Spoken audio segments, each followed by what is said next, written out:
Spider-Man 2's first DLC might bring us in a completely new direction. A new IGN interview with the game's director heavily nods towards a Daredevil crossover. And if that wasn't enough, we have a lot of new secret areas that have been found pointing towards an even stronger connection to that, as well as a completely new threat that we're going to talk about in this video. But a Daredevil reference existed since the first Marvel Spider-Man back in 2018. If you ever went over to this spot in Hell's Kitchen on the 44th Street, you likely saw that Nelson and Murdock sign on the wall, which of course is Matt's daily workplace as a lawyer in New York along with his partner, but also an eviction notice on the door. Well, the eviction notice is still there in Spider-Man 2, implying that the building hasn't been occupied yet. However, the writing on the plaque is now completely gone. So this has led to much speculation, including the fact that they likely relocated somewhere else in the city and possibly implying Insomniac is developing some story behind it. And if that wasn't enough, in a recent IGN Spoilercast episode, Brian Intihar, senior creative director, implied that they are definitely up to something. So he said, "Stay tuned, good find though." So yeah, definitely getting some really strong vibes here that we might finally get to see a Daredevil crossover to go against another large criminal organization similar to the 2018 City That Never Sleeps chapter. I'm going to show you a few hints in there in just a bit. Good to note is that the first DLC back in 2018 came out after about a month and a half after Spider-Man 2018's release. So maybe 2023 might still get a chance for a DLC to drop for Spider-Man 2. However, there are more even bigger hints around the city that have been recently found. One is if you head over right here to this alleyway in the Upper West Side, you're going to notice this room that's oddly detailed with many hints and reference inside a fully rendered interior. So there's a skull, a bunch of ancient swords, and strangely enough, a rack of modern firearms in the same room. Also on the walls inside and above the garage door outside, there are all of these strange, almost occult symbols. So a lot of folks think this is a reference to the Hand, an ancient and very powerful secret clan of ninjas most associated with the Daredevil himself. More on that in just a bit, but if you go onto the other side of the building, you will notice even more strange stuff as there's an entire bookstore you can enter inside of, with a lot of occult symbols and skulls on the wall, and also a painting of what, well, players think is a Doctor Strange symbol. However, I'm not seeing it unless half of it is meant to be cut off, but totally let me know down below in the comments. Now, leaving aside the fact that there are very few such locations in Spider-Man 2 in which you can actually enter in and even see NPCs walk by, this seems to be connected to the same strange room in the back. You can actually see parts of it through one of these bookshelves in the back. But going into photo mode also reveals a bunch of other stuff inside of it. So there are books here on arachnid physiology as well as basics of pendulums. So clearly somebody is doing some research on spiders and how they work. Plus some books on mechanical engineering, but also how to remain anonymous.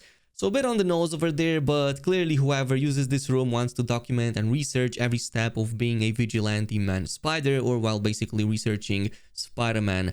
But between the ancient swords, those weapons, as well as the skulls and the very strange occult symbols going on, yeah, the heaviest hint points towards the Hand as, one of the organizations that seem to be implied over here. Now, the Hand was originally introduced in Daredevil issue 174 back in the 60s and was tasked with killing Matt Murdock, aka Daredevil. Well, of course, doing other bunch of stuff too, including just acquiring as much power as possible. Interestingly enough, throughout the comics, the Hand can be seen frequently fighting with another major character that Insomniac is also prepping a game for, Wolverine himself, basically. So this could be the way Insomniac ties in all these major character stories and possibly also set up some more references to their future Marvel's Wolverine game.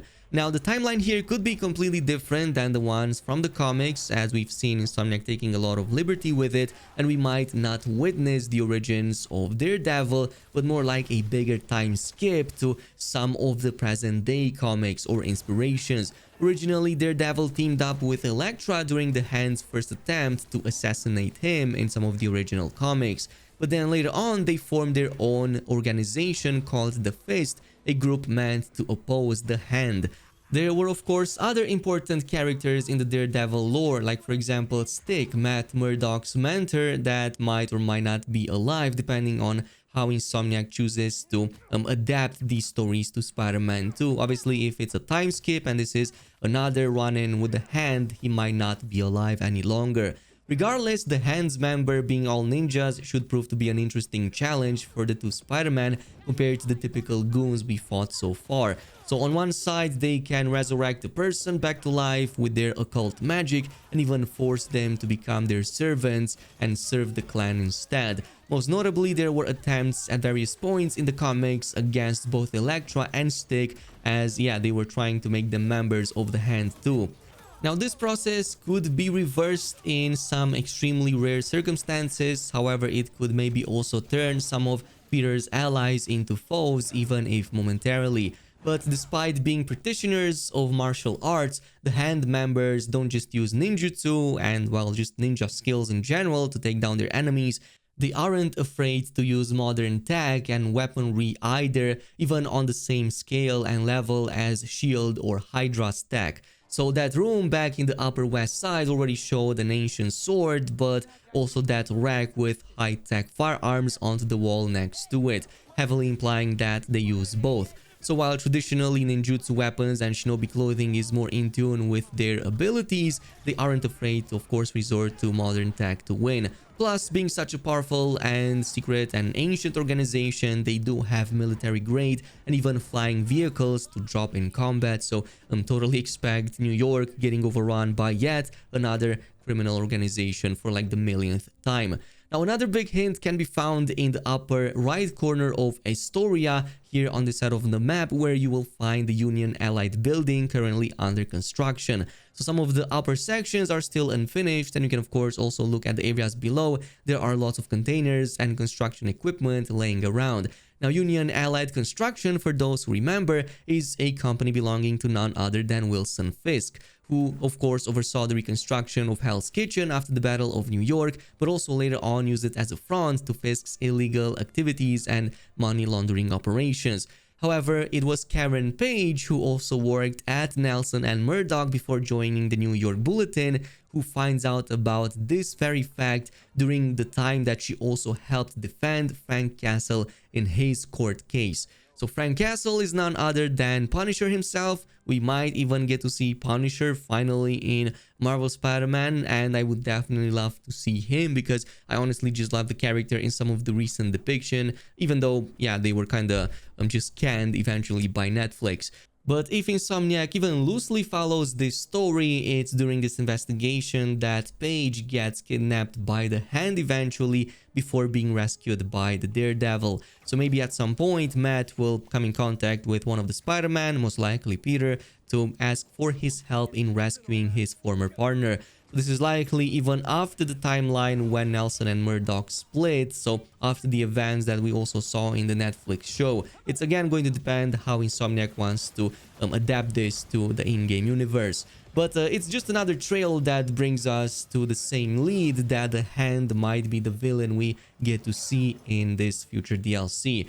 Again, if they follow the same route as 2018, this is actually very similar when it comes to the setup to what we had with the Hammerhead and the crime families back in the City That Never Sleeps DLC. So again, we're seeing criminal organizations just like fitting that power vacuum that was left behind after the big fight that happened in the primary story. So this seems to be very similar to that, but of course adapting Daredevil's story and having him cross over with the Spider-Man. Totally let me know down below in the comments what's your opinion on this, and if you do want to see Daredevil make a cameo in whatever DLC we might see next. If not, I would love to know what other characters you might want to see. Thanks much for watching, and I'll see you in the next video.